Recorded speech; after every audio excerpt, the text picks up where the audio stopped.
So what is a Bitcoin wallet?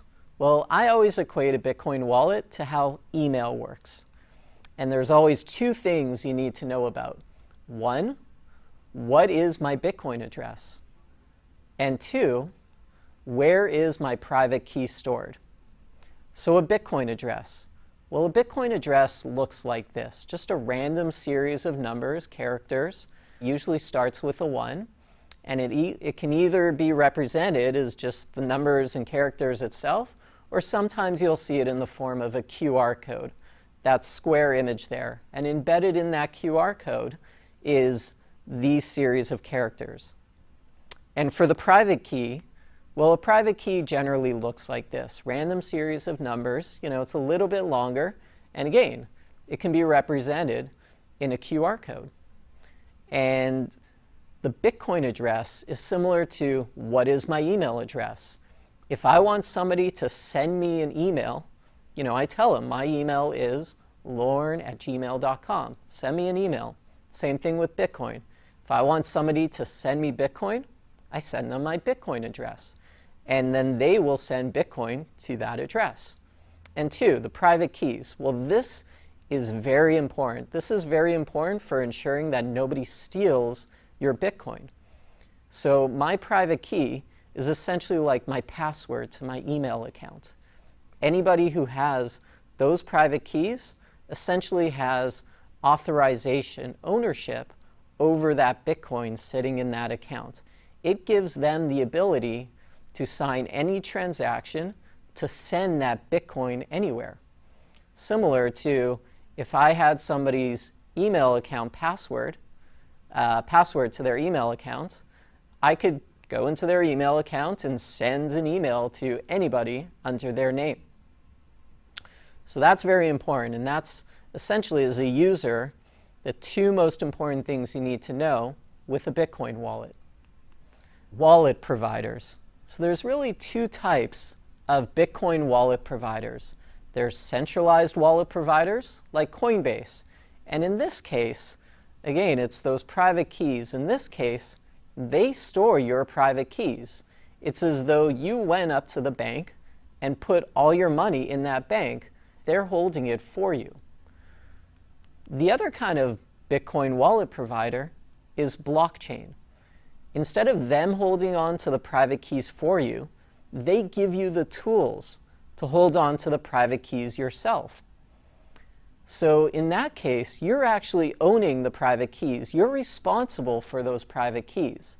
So if those private keys go missing, it's on you. Versus Coinbase, they're holding on to those private keys for yourself. And the reason I mention all this, the two types of wallet providers, is because it's up to every single person to decide who do you trust to hold your private keys? Do you trust yourself more, or do you trust another organization, a third-party company, to hold on to your private keys, essentially hold on to all your money? And that's a choice that every single person needs to make. So looking at my screen now, you can see that there's two windows open. One of them is my Coinbase wallet, and you can see I have some money in there, about $27. And then you can see my other Bitcoin wallet, which is with blockchain, and it's got about $2 in it. And what we're going to do is do a transaction from my Coinbase wallet to my blockchain wallet. So what I'm going to do is I want to send some money. Great. And where do I want to send it? Well, I want to send it to the Bitcoin address in my blockchain wallet. So they provided to me over here. It looks like that random string of characters. So I'm just going to copy it and paste it into my Coinbase wallet. And let's say I want to send about $1.25. Great. And demo transaction.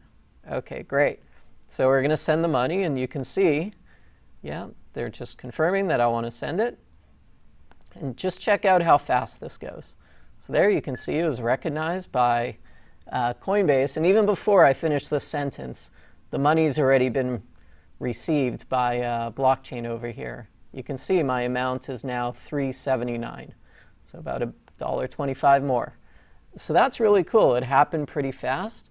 But remember, the money did not actually go through. It's not in the blockchain. So let's actually take a look at that transaction on the blockchain. And what I'm going to do is go over here to blockchain.info. And under the search, you can actually put in a Bitcoin address. And we'll click search. And we can see, this is the transaction that came from Coinbase. It's all these random Bitcoin addresses. And it goes to, that's the Bitcoin address I wanted to send it to, which is about, let's put it in terms of dollars, $1.25. And you can see unconfirmed transaction. So that means that Coinbase has actually just pushed the transaction out to the network, but it hasn't actually been confirmed in any block yet. No Bitcoin miner has discovered a new block and included my transaction into that block. So that's why it's unconfirmed. If we wait about 10 minutes, it'll probably have one confirmation on it. And that's the section on Bitcoin wallets. The next section we're going to look at is anonymity.